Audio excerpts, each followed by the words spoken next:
मंजिलें उन्हीं को मिलती हैं जिनके सपनों में जान होती है।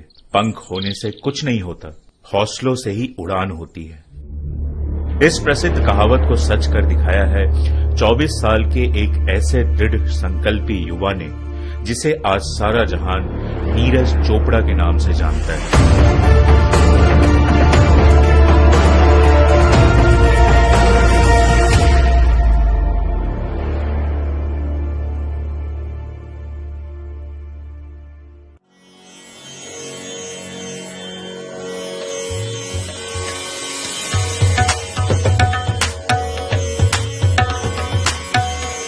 हरियाणा के एक छोटे से गांव खंदरा के किसान सतीश कुमार और सरोज देवी के घर 24 दिसंबर 1997 को नीरज का जन्म हुआ।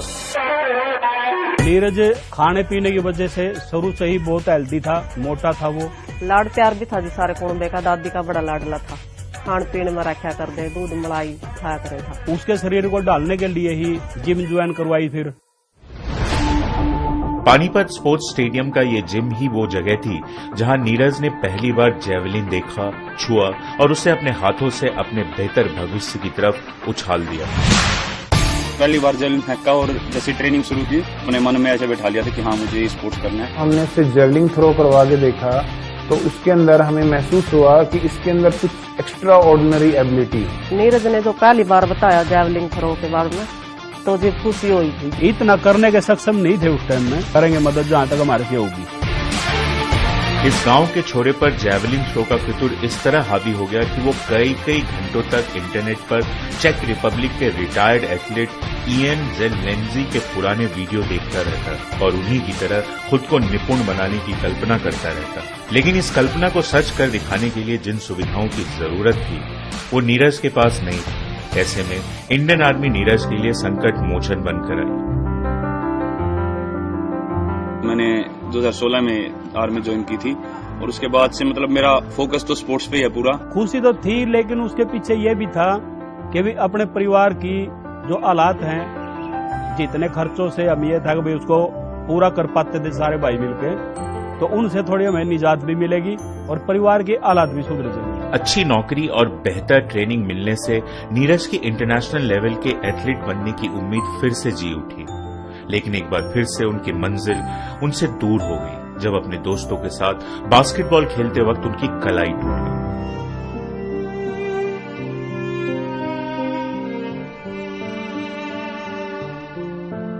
उसकी इंजरी की वजह से 4-5 महीने तक मैं जेवलिन से दूर रहा। के बीच में जो था काफी मुश्किल टाइम था और काफी दिमाग अपसेट रहता था, लेकिन उसके बाद धीरे धीरे मैंने जब स्टार्ट किया तो अच्छे से वापसी हुई। अपनी चोट से उबरने के बाद 2016 में साउथ एशियन गेम्स में नीरज ने अपने जेवलिन से 82.23 मीटर की दूरी नापते हुए अपने पहले अंतर्राष्ट्रीय गोल्ड मेडल पर कब्जा जमाया।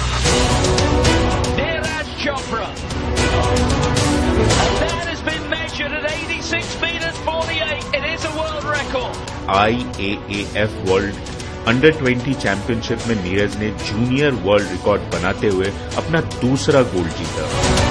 2017 की एशियन एथलेटिक चैंपियनशिप अपने नाम करने के बाद नीरज ने 2018 में कॉमनवेल्थ गेम्स में डेब्यू करते हुए 86.47 मीटर के साथ जेवलिन थ्रो में कॉमनवेल्थ गोल्ड जीतने वाले पहले भारतीय बन गए।